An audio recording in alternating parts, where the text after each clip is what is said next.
Hey everybody, welcome back to the Hair of the Dog podcast. I'm your host, Nicole Begley, and today we are chatting with my friend Karinda Kinsler all about the sales process, specifically how you might encounter 3 different types of personalities in your clients and as far as their process for making decisions about the images they would love to purchase and how to best approach them.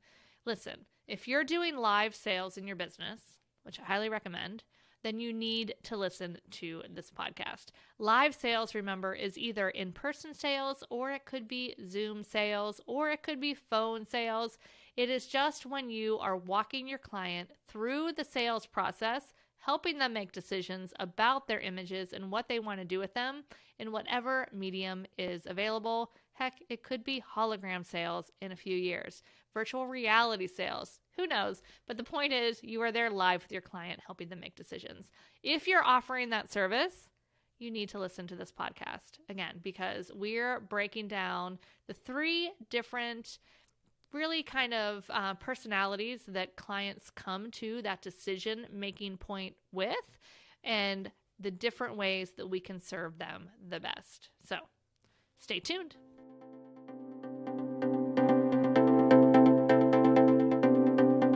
Hey everybody, welcome to the Hair of the Dog podcast. I'm your host, Nicole Begley, and today I am so excited to welcome back a repeat guest.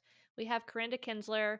She's joining us again. She was on episode number 153, where she was talking about her horse a day keeps the doctor away. Or actually, I think that's probably not true. A horse a day probably gets you to the doctor more often, since you tend to be a little accident prone around them because they're giant animals. But anyway, about her once a day when she kicked off her equine business, about photographing a horse a day on her social feed. And it was an incredible conversation. So definitely go check that out. But first, hello, Karinda. Welcome back. Hello. Oh my gosh, I'm so excited to chat with you again. You guys also might have heard Karinda at our previous summit, where she blew all sorts of people's minds wide open about the possibility of how to sell more artwork. It was a great conversation. So if you are part of the summit and you haven't checked that out yet, you need to go listen to that. And if you still want to get those summit recordings, they are still available at Hair of the Dog. So just let us know. We'll put the link in the show notes. But Karinda, oh my gosh, today we're talking about some sales. But first of all, for people that maybe haven't caught you on the other spots and haven't heard of you before, let us know a little bit about you and your business and what got you into this crazy world of photography. Yeah, so I've been in business for 11 years. I started out as a wedding and a baby photographer because, of course, that is what you do. Although, when I was learning to use my camera, I was actually photographing horses and livestock. It's funny, last night we went back to the livestock show. That was the very first show I ever worked at as a photographer's assistant. And I was thinking how crazy it was because when I did that, I had no idea this is what I would end up doing with my life. So it's Right? always a little fun going back to the very beginning that led me on this path. But I've been doing this for over 10 years now. I made the transition to photographing horses. Oh, I can't even keep track of the years, 5 or 6 years ago now. And I launched with a project called 365 Days of Horses. So people are sometimes confused. Why is your Instagram 365 Days of Horses? And that's why. And that's what people knew me for in those early years. And now I photograph horses, and I also help other photographers build profitable businesses and learn how to not be terrified of selling art, because after all, that's what makes us a lot of money. So I'm Yeah. excited we're going to be talking about a part of that today on the podcast. Absolutely. Yeah, the artwork, I mean, for me too, it's what really fills my creative cup. Like I love to take the photographs, but what I really, really freaking love is when that photograph is then printed on something beautiful for the wall. And oh my gosh, if I'm not able to do that for a client, I just feel like it's just not a complete service. Yeah, I think like in the early years, you get to a point when your soul kind of starts dying. Like when you realize like my pictures are going to waste, or looking back on it now, I'm like, my soul dies when I think about all the really crappy wall art I sold my clients that wasn't very Oh, good well, quality yes. because I was so worried about pricing it too much and freaking people out. And now I just sit there and cringe at those canvases that probably fell off their wall into pieces because they were made of styrofoam. But that's a whole nother topic. Yeah, right. Exactly. So tell us a little bit because right now your business is definitely on the premium, like high service, higher end of photography businesses. What caused you to start to kind of make that jump? Like, did you start off selling products? Did you start off like most photographers with like, oh, I'll just do some digitals? What did that evolution of your experience look like? Oh my gosh, I love this question. I actually, from the get go, started selling products. And the reason being is that I went to a little workshop, a camera workshop to learn how to use my Yep. camera, even though I actually already knew how to use it. Who knew? And the photographer was been in the industry for 30 years. And afterwards, she kind of pulled me aside and she was like, hey, like, I know you're starting a business. And she kind of scared me a bit. She was like, I want you to know that the decisions and the things you do right now in your business are going to reflect in whether people in this industry will respect you or not. Oh, And wow. she said, if you want people who've been doing this for 30 years to respect you, you need to honor us and what we've worked so hard to create in this industry. And she handed me her price list and said, here's my price list. Charge about these prices. Don't charge less than she was like, don't charge less than a $50 for an 8x10, whatever you Yep. do. And don't give away your digital files. They are your gold. And I left that conversation and I was a bit like, she was very stern. And I left that conversation a bit like taken back. I think I was like, when I got in the car, like teared up a little bit, like freaking out, like, what have I Right. done? But Right.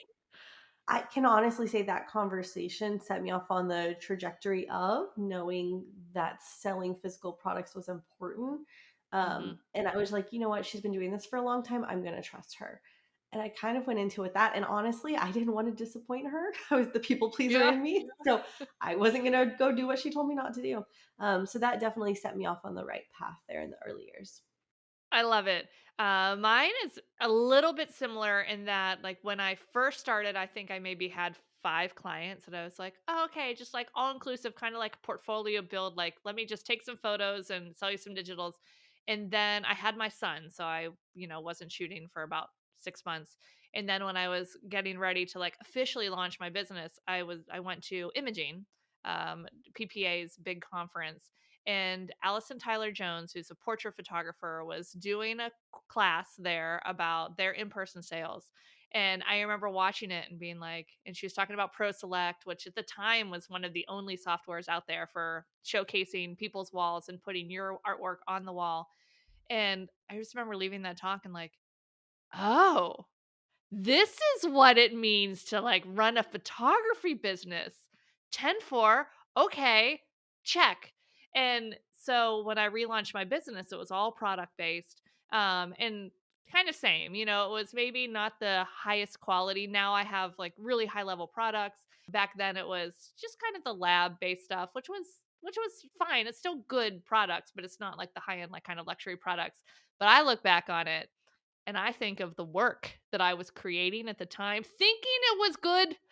And I'm like, oh my God, people paid me. And this lives on someone's wall, maybe to this day. Oh God. I want to go back to some of my early clients and be like, so listen, can I just reshoot this, please? Because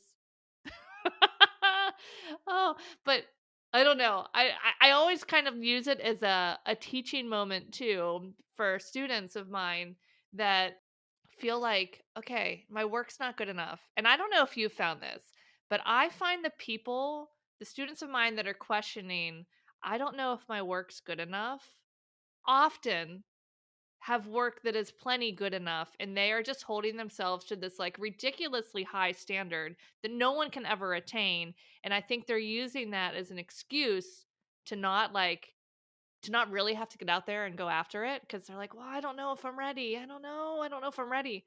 Have you kind of seen the same? Yeah, for sure. And I think like the important piece here is that your clients don't know or care if your work is actually good. Like they Right, just see they it. loved They it. they see a photo. Like honestly, they don't know if it's like it could be soft and not 100% focused. They're never gonna know. It could be completely overexposed. I went through my overexposed couple of years. And I go to my friend's house who has one of those photos on her wall, and I'm like, where are your cheeks? I'm like, sorry, you don't have a face in this picture. She doesn't know. She still loves the photo, right? Like, they don't know. They just see the emotion of what's in the photo. So I Hmm. definitely agree with you there. Like, your work is plenty good. Maybe like your Hmm. client can't see it as a 60-inch yet on their wall, but like a 16 by 20, they'll be happy Yeah. with that. One day when it gets really good, you'll sell. I like to say, as your work gets better, you'll sell more art, you'll sell bigger art, and you'll sell more images and make more money. Yeah. Therefore, you just go out and charge your prices from the get go, and you're going to make more Hmm. money as time goes. Yes, absolutely. And I don't want you guys to mishear us. We're not out there saying, like, hey, there's no need to work on your craft and, like, whatever. You can just, like, make crap work and put it out there. Like, no, no, no, no. Don't mishear us. We're still saying that, creating beautiful imagery and always working on our craft, because that is a skill that continues to evolve. Even when you have created your style, like, you're still out there, like, learning new things and creating new work, and it's always kind of an evolution. So don't mishear us. But if you're out there and you're like, oh, I really want to do this, but oh, I just don't know. No, there is never a perfect time to start. Just you have to do it, and it gets easier and better as you go. Yeah. Okay. And Yeah. like even Go if ahead. you mess up, like I have a coaching client that her lens was acting up really bad, and like it just would not like some of the Right. pictures were not the best. If some of them were soft, and she was like freaking out, like, do I offer a reshoot? What do I do? And I said, just show the client the photos you got. Like, she might love them. And the client loved the photos. Like, it was a very limited number of photos, and some of them were not like perfectly crystal clear, but the client was like, I don't care, I love it, Yeah. and I was like, don't beat yourself up. Even if you mess up, like, your clients are probably still going to find something they love. So don't jump to like the reshoot if you screw something up either, because Yes. you might not always need it. Yeah, absolutely. Yeah, for sure. Okay. So this actually ended up being a perfectly unplanned segue into what we were talking about about sales sessions and working through this, because we've all heard about there's different types of learners out there, like people that learn by like visualization or auditory or kinesthetic or like doing things. And there's also different types of decision makers. So I kind of wanted to talk today with you about how we might update our processes a little bit throughout our experience, specifically our sales session, in order to help serve the different types of decision makers the best. So, Yeah. do you want to tell us a little bit about maybe how you found this out, or has it just been trial and error where you just like, oh, wait a minute, just noticing that these people kind of started to fall in different buckets? Yeah. So I really, what this comes down to is getting to know your clients. Like, by the time you get to your image reveal, you should know your clients pretty well. You should know their personality types. And also, too, I think you start to recognize as a business owner that there are so many different types of people that we work with. And, some people are the anxious type. Some people are like super chill and laid back. Some people are obsessed and love everything in the world.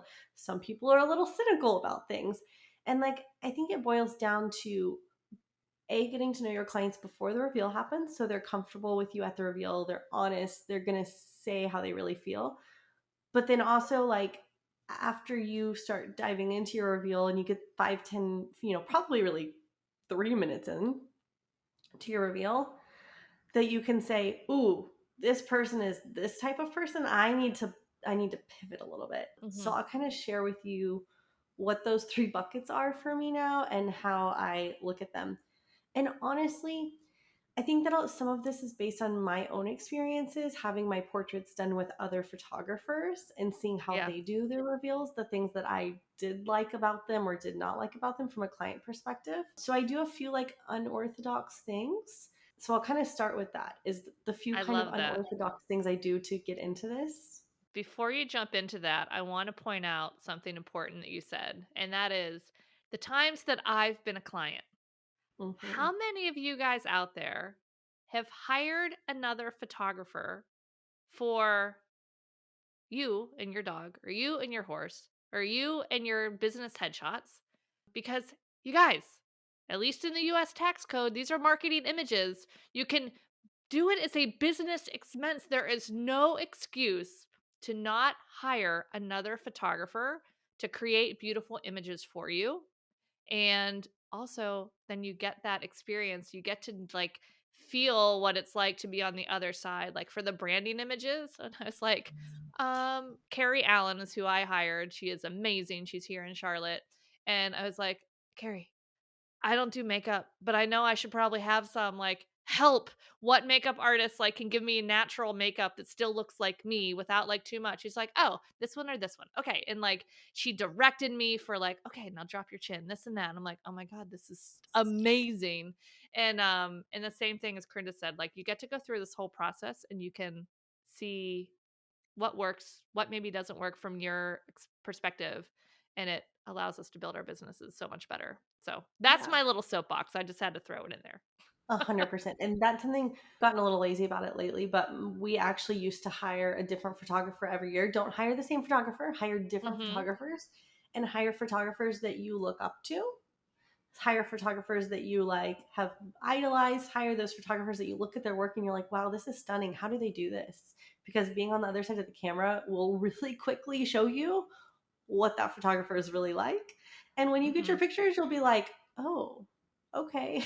So I think it's super valuable, and also the whole process in general. So, one of the first things that I do that's a little unorthodox leading into my reveal is I don't do a slideshow. And I don't do a slideshow because as a client, I don't love the slideshow process. I'm not a superly overly emotional person. And instead, when I watch the slideshow from a client perspective, I sit and fixate on which image do I like the best. And then when I Mm-hmm. get to sorting my images, I'm so hung up on like trying to remember which photo I like the best that I don't sort them properly from a client perspective because I'm just looking for that one. And I'm like, was it that one? Was it that one that maybe it was that? Which one was it that I really liked when I first saw it? And it That's a actually, really good point because I can't tell you how many of my clients have actually said something to the effect, well, wait, I think that's the one that I like. And it was just a slideshow and then into choosing. So, Mhm. because I know some people will do, which I tested for a hot minute and I was like, nope, don't love this, where I sent like a slideshow the day before. And then they had like a sneak peek for 24 hours and then they came in. But I found when I did that, they came in and they're like, okay, I want this and I want this and I want this. And I was like, no, no, no, no, no, no. I'm not an order taker here. I want to lead you through this experience. So I stopped that real fast. But I know some people that do it and like love it. So Yeah. with all things in our business, you guys, as we talk about these things, try them on, test them out, see how you feel about it because there's no right or wrong. But I love this idea. That makes so much sense. Right. So I did it out of that necessity. And then also I did it because I transitioned to Zoom reveals probably 6 years ago now. Oh Um, wow. because my clients were all over the country. And it was Mhm. like, how am I doing reveals with people that live far away? Well, I have to do them virtually. So I did Zoom reveals before Zoom reveals were cool. And I actually fell in love with Zoom reveals. And because of the Zoom reveals, I also kind of cut it out because they don't always play the best over internet, especially when we had really bad internet years ago. So it was kind of a combination of those two things. So I launched directly into sorting my photos with my clients. And when I sort my photos, I'm looking for three different categories of people. I call them my over lovers, my under lovers, and my just writers. So it's very easy to identify in your reveal when you're sitting there with somebody and you're like, okay, I'm going to show you these images. Tell me which ones. And something else that I think I do differently, some of you might do this, I don't use the words yes, no, maybe. Mhm. The reason being is that I think it takes people out of the emotional state of mind and it puts them into a logical standpoint of like accepting or rejecting something. I use the words love, like, and don't like with my clients to Mhm. sort my images. Yeah, same. Um, so I figured I'd point that out in case anybody is using yes, no, maybe, because I was at imaging and I was having dinner with some people and they were talking about yes, no, maybe. And I really wanted to chime in and be like, why don't you use love, like, don't like? It has so much more emotional impact to people, but I didn't. I sat there and was quiet. Um, so I start out with tell me which images you love, which ones you like, which ones you don't like. Don't be afraid of hurting my feelings. Just be honest. And just kind of go with your initial reaction. Like, we're going to come back to it. Your decisions are not final. Like, this is just a once through. And within those first 5 images, I would say you're able to see, like, is this person popping up every image and like, oh, I love it. Oh, I love that. Oh, I love that. Or are they like, yeah, I like it. Yeah, I like it. Yeah, I like it. Yeah, I really like that one. No. Or are they like, yeah, that's okay. That's okay. That's okay. I don't like that one. I don't like that one. Oh, I don't like that one. And you're like, right? So I think Oh my God. you kind of find those 3 different people. So if you just take their words at face value and you are literally just saying like, oh, they said love, they said like, they said don't like, your piles are not going to end up the size you want them. Mhm. And when I say that, what I mean is that in order for me to sell an album, I need a certain number of images that my client loves. So I'm going to do everything in my power to get the right number of images up there. So I tend to read between the lines on a few things. If they say they like it, but they say I like it in an excited manner, I'm going to put it into the love category. If they're like, oh, I don't like it, I don't like it, I don't like it, and they say that a lot, I'm going to keep those in my like pile because I know that they might actually really like it when they come back to it. It might end up being one of their favorites, actually. So I am not always, as bad as it may sound, I'm not always just taking what my clients say for face value. Sometimes I'm making some executive decisions, or if there's an image that I really love and they're like, sometimes I'm going to keep it in there because chances are they're going to come back and see it and they're like, oh, I really like that one. And I'm going to be like, oh, that's funny because at the beginning you said you weren't sure about it, but I kept it around just because I knew you would come back to it. So the first piece is identifying those 3 personality types. And then pivoting and adjusting the way that you are going to be sorting your images, but also the words that you say. I think this is really important because I think typically your under lovers, like I call them, they have an insecurity of some sort. Mm.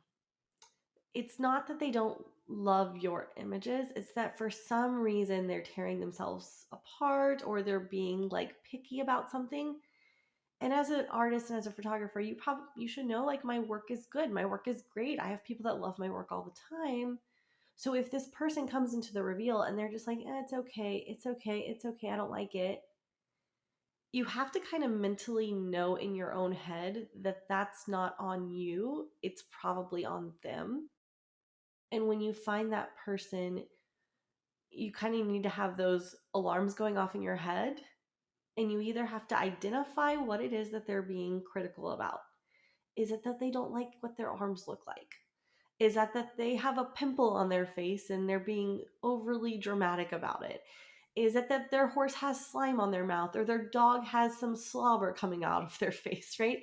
What is it that is causing them to have that reaction? Or is it just insecurities in general?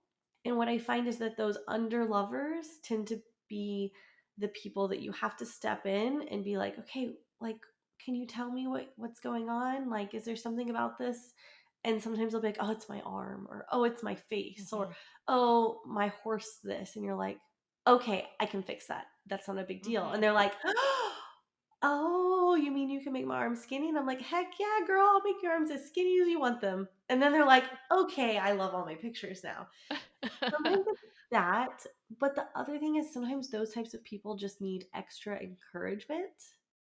So Mhm. you just need to step in that situation and just be encouraging like, "Oh my gosh, you look so beautiful. Oh my gosh, this next one, it's one of my favorites." And sometimes with those people, you have to like actually use your words and encourage them to get them to feel comfortable.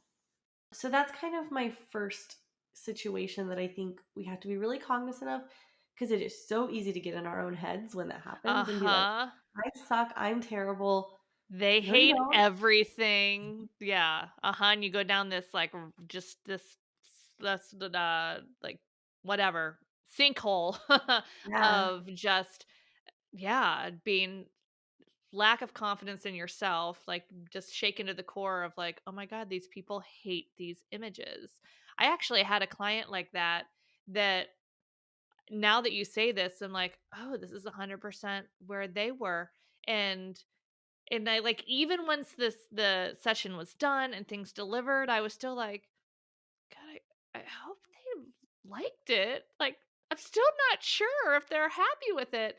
And this client has like now referred people to me. She's like reached out for, hey, can we do some Christmas cards? Oh, hey, we're doing this. And like, and is one of my biggest fans. And I'm like, oh, really? Okay. It's just so easy to get in our head. So that was a huge reminder of when people are like that, it's not you. It's just something that they have going on Yeah, for for sure. themselves. And Yeah. a lot of times it's either some sort of insecurity about something, or like there are some people that are just overly critical. I'm overly critical of Mhm. myself in photos, honestly, which I think is why I understand that feeling. I'm the person that like sees my arms in pictures and I'm like, oh, my arms look huge, or like, oh man, I just wish my horse's head was a little bit, like, I am totally that overly critical person. And I think part of it in this experience with dealing with those types of people is that I am able to be super gracious towards them when they're Mhm. feeling like that because I know the feeling. Mhm. Which it sucks to say, like, I know the feeling of looking at pictures and hating the way I look and them. And I straight up, like, when I used to photograph weddings and babies and things, I would straight up tell people and say, it's not about how you think you look. It's about how your Mm. significant other thinks you look. And one day how your kids are going to think you look. And they think Mhm. you are perfect, regardless of how you feel about yourself. I will do whatever I can to fix and to help you. But ultimately, like, when you watch your husband see these photos, when you watch your kids one day look at these pictures of their mom getting married or holding Mhm. their newborn baby, your kid's not going to care if you're a little chunky because you had a baby. Like, don't worry about it. Your husband doesn't care that you weigh 10 more pounds than you did before baby, or that Right. you're a little swollen. Like, he still thinks you're beautiful. So I think I learned a lot of those lessons in the wedding and also the baby world because Mhm. new moms are going through a lot of things. Family And I think, photography was the same yeah, cuz yeah, that like it would be, the family to dog photography is very similar. It's like, oh, the picture of the dog. Everyone loves every picture of the dog. But then when the owner gets in it, it was the same when the mom was in the pictures of the kids. She's like, I just want pictures of the kids. Or like, oh, well, just these are the pictures of the dad and the kids. And I would straight up say to them, like, you need to be in these pictures. Like, you are the cornerstone of this family. Like, they love you. They want to see you here. Yeah, and the same kind of thing. And that's a really common, yeah, yeah, just insecurity that women in general have. for sure. And I think this is actually goes back to sneak peeks. This is actually why I Mhm. do sneak peeks. I do one sneak peek from every session. The reason Yep. I do it is because I know that when I post on social media and all their friends come and dote over them, Oh, if they're uh-huh. insecure about themselves or if they have this type of issue, it's going to give them some time to like see the photo, process how they look in it, and then also to have all their friends go, "Oh my gosh, this is so pretty." Which when they get to the reveal, they Uh-huh. feel less insecure about whatever those insecurities were that they might have had if they were seeing these images for the first time without the cheerleading section of Facebook or Instagram. I love it. How are you doing your sneak peeks? Because back in the day, I mean, we're talking like 10 years ago when you would just like post it on your Facebook business page and tag your client. And then it was like, it would magically market this image to all of Facebook land. Those days are gone. So how are you doing your sneak peek to get people to see it? Same, I'm just posting it, sharing. I Yeah. share to my Okay. personal page and I'll tag I'm friends with a lot of my clients on Facebook. Yeah. I'll share it on my personal page too. But yeah, I'm just most of the time my clients are going and sharing it anyway. Yep. So they I know was to gonna look say, I for it. wonder if that might give you some insight too of we have to be careful again not to get in our own head, but based on their reaction of like, "Oh my god, this is amazing," da, da, da, da, versus I don't know, maybe like do you find that there's ever somebody that's more crickets and they're coming in then to the sales room being one of those people that's maybe a little bit more critical about themselves? Yeah, periodically I have clients that don't say anything about their sneak peek, and that's fine. I Yeah. don't. I don't put too much. Used to, like in the early days, I would like look and watch. It has 50 Right. likes. Oh, it has 10 comments. Yay! Now I'm just like I posted my sneak peek, move on. Like it's not. I don't put Yeah, a yeah, whole yeah. lot of thought into it anymore, so it doesn't Yep. affect me. Okay. Yeah, yeah. No, it's all um, good. It's all good. but yeah, and also too during the reveal, I find that sneak peek photo that I normally post ends up being the one that they buy for their wall, or one of the ones they Yeah. buy for their wall, because it's the one they're most excited about because all their friends have hyped them up about it. Yep. So if you're worried about posting a sneak peek and people not buying it, they will buy it and they will put it on their Hmm. wall. In my experience, Same. so Yeah. yeah, so those people I think are the hardest to deal with. Is your Okay. Yep. underlovers. Then your just writers, I would consider my just writer about at least 30% of what I show goes into my love pile. The Hmm. rest stays in the like pile.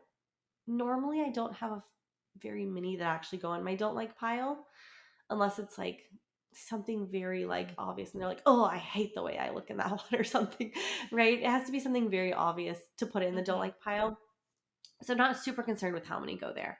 But my goal is always to get about 30% of what I show in the love pile, or or the number of images it takes to sell an album. Hmm. So if my album started at 20 images, I want to make sure I have at least 20 images in my love pile. If my Hmm. album started 30 images, I was going to make sure that I have 30 images in our love pile, because that is what sells me an album. And an album adds at least 3 grand to my sale. Sometimes if I Right. get a ton, if I have 60 images in my love pile, I can sell a $5,000 or $6,000 album to somebody if they have 60 images they love. And that's a cool feeling. Right. Um, so I'm always super cognizant, and I use ProSelect, and I'm always super aware of like how many images are in the love pile. So with my just writers, I know I have enough to sell the album. I'm good. I'm not overwhelmed in my love pile, meaning I don't have like 60 or 70 that's going to overwhelm them, Right. but I know I'm good. My just writers, I don't really have to do a lot. I don't have to encourage them. I don't have to really do much other than say you're doing a great job. Also, of like tell your clients they're doing a good job while sorting their images, because they're overwhelmed. Hmm. They feel like there's a lot of pressure, and it's so important to say like you're doing a great job. The other thing people like to hear is, yeah, what you're doing, oh yeah, you have 40 images in your love pile, that's what everyone else does. Oh yeah, Yes. everybody ends up falling in love with 40. Yeah, it's okay that you didn't put it in your don't like pile. Nobody, like, people want to know that what they're doing is normal and acceptable. So like encouraging them throughout the process, like you're doing a great job. Oh my gosh, you did that so fast. You're so decisive. Wow, that was amazing.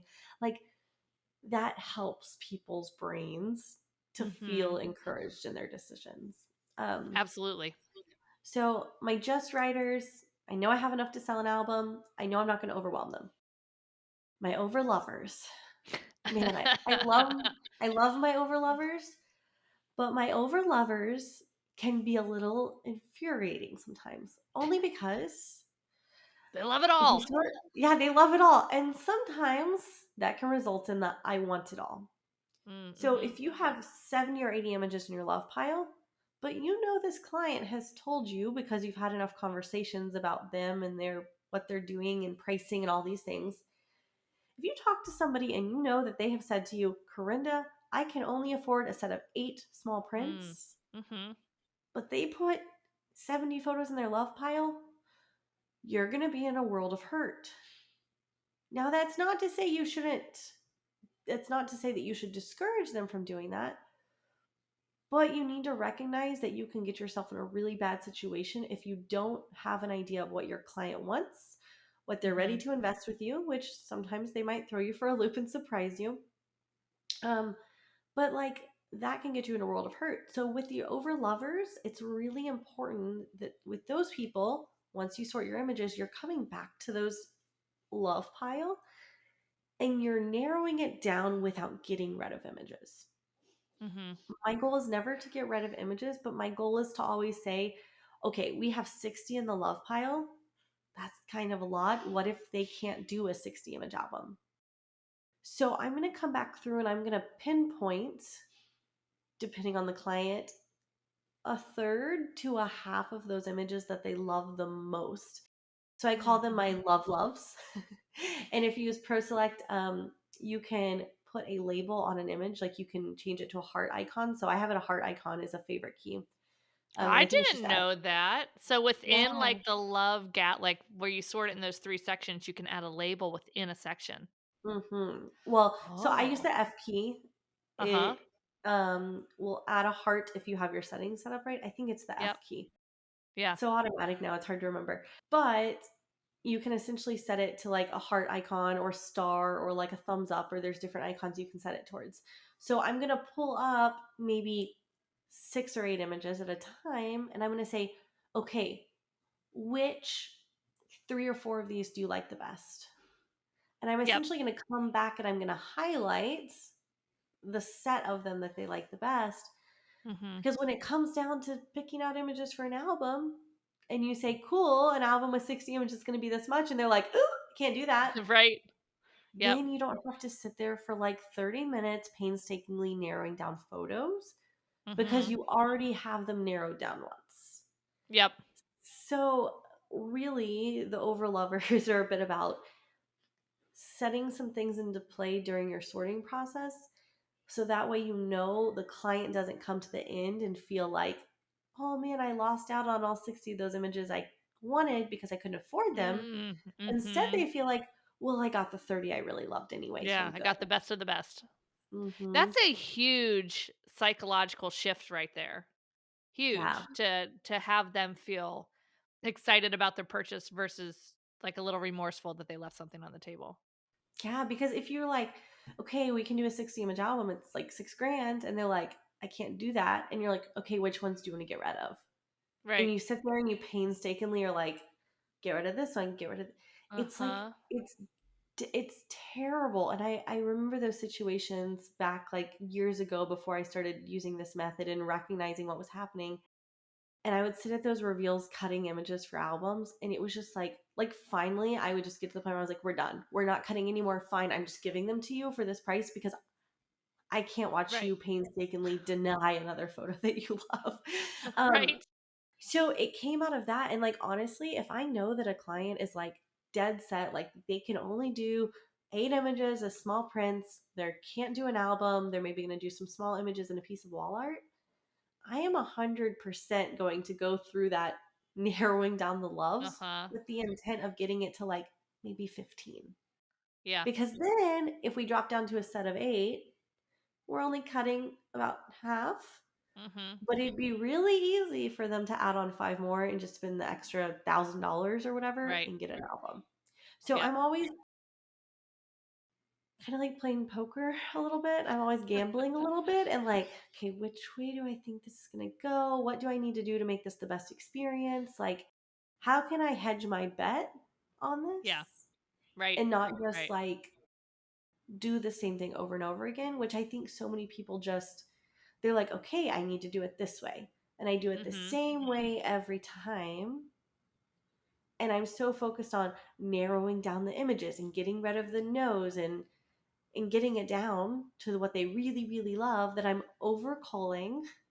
I'm Yep. over getting rid of. I actually don't. I hate culling.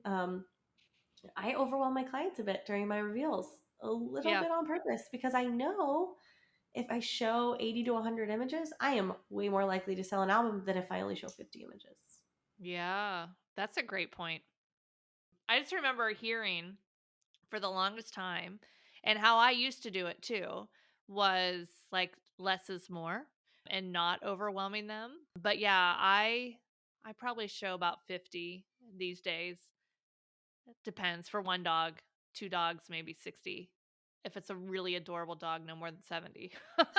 But yeah, no, you're right that can have then more for them to want to invest in an album, but you need to have this process in place Mhm. because if you show that many images to different types of clients that you don't have the proper process to take them through the experience, it can be painful for both of you. Yeah, I find like I do an audit every year in my business. I check in multiple times on this Yep. audit, but I have this audit that I teach in. If you were on the summit, you might have watched the Plan Your Year workshop where we talk about this audit. Uh-huh. And so I'm looking at like how many images did each client buy on average every year. And every year I'm going to like make huge pivots in my systems and what I'm doing, because if I can sell 5 more images to a client, let's say I averaged selling 26 images per client last year. Well, what can I do to make that 31? Because if I make that 31 images instead of 26, I can make more money. Yeah, And that's a I'm brilliant all metric. I never thought about that. yeah, and also too, if you consider in relation to how many images you're showing, like Mhm. if you are showing 50 images to every client, or and you say I'm only selling 10 images on average and I show about 50 images, you're selling 10% of your images. And I think that it's safe to say that I'm averaging about 30 to 40% of my images that I show being sold from a Mhm. full outdoor portrait session. Now, if I'm just photographing a horse or a dog on a plain background, like a black or white background, I'm only showing maybe 20, sometimes 30 images, Yep. but I'm selling typically about a third of those. Mhm. So, it's really important to consider like how you're shooting. The way you're shooting and the variety that you shoot with is going to impact how much you sell, how many images you end up in that love pile. Your posing is so important. I'm Mhm. speaking to my dog photographers here because I know dog Mhm. photographers. I'm making a generalizations here, so I apologize, guys. But I know that you dog photographers really dislike posing people for the most part, and you're like, this is hard. What do I do to pose people? How do I get people with their dog to look cute and not awkward, right? And I can say, like, if you suck it up and you truly learn how to pose people and you make sure that Mhm. people are going to look good and not just dogs, because I know that y'all are great at taking dog photos, but like posing the people is equally as important for your pocketbook. Mhm. Yes. Yep. Encouraging people to get in the photos, even if, I get it. I'm a horse person. I get it. I grew up a dog person. I get it. If you're an animal person, you probably don't love people that much. You probably like animals, which is why you photograph them. So, like, you're like, it's cool if the owner doesn't want to get in front of my camera, no big deal. But, like, you're leaving money on the table because that's more images, that's more variety, and that's more that you can sell. Um, Mhm. so really the way you're sorting and all this stuff, it does come down a lot to the way you're shooting your session, the variety, the locations, the consistency in images. All of those things come into play when you're sorting. And I would just say if you find yourself and you're like, wow, I cannot imagine getting 30 images in the love pile from my client session, then it's like, okay, well, there's something else going on here that we also have to look at as well. Mhm. Yeah. Oh my gosh, this has been so good. So, so good. One quick question about your sales session though. Are you editing fully prior to showing, or are you doing like some global edits and doing final edits only on purchased? Yeah, so I am just doing basic color correction, some Yep. cropping. I don't crop a whole lot, just basic edits. I was talking to someone about this the other day. I did not do any retouching in my clients' images until like 2 or 3 years ago. Yeah. Like, just very recently did I actually start like fixing skin and skin smoothing, just like subtle, but not a whole Right. lot, and like fixing everything like to perfection. Like that is not me. I don't want to have to open up anything in Photoshop. That is a pain in my rear. And I don't fully retouch every client. I retouch based on the client. That's Yeah. something else. If I know my client is like super self-conscious and they're super about like the way they look and they want their skin to be perfect, I'm going to make them look that way in their photos that they buy. Mhm. If they like are like, I'm a basic person, I don't wear a lot of makeup, I don't really need to look like a Barbie doll, then I'm like, cool, I'm not going to retouch your skin or do any of that stuff because that's not who you are as a person.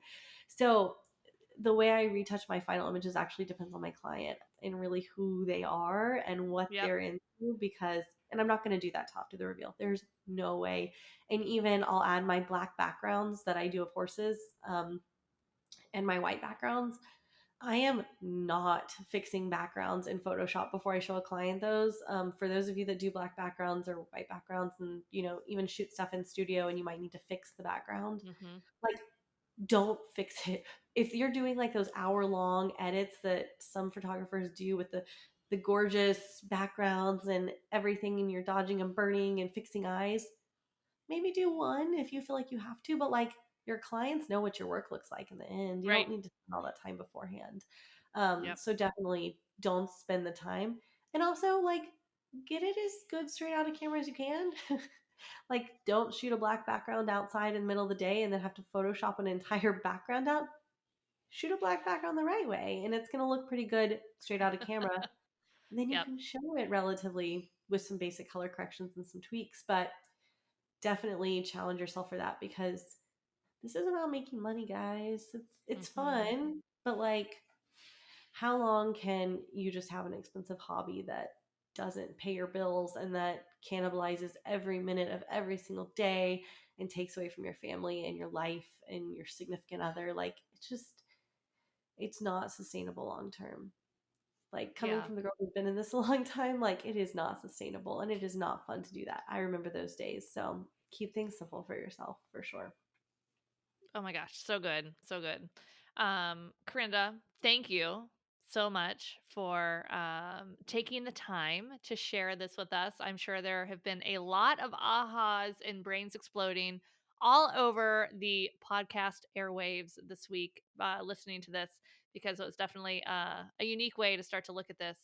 And something I think that everyone can start to incorporate into their business. So thank you for taking the time to do that. Yes. Can you can you let us know a little bit more about where people can find you? And you have a podcast now too. If they would like to hear more from you, let them know where to find you.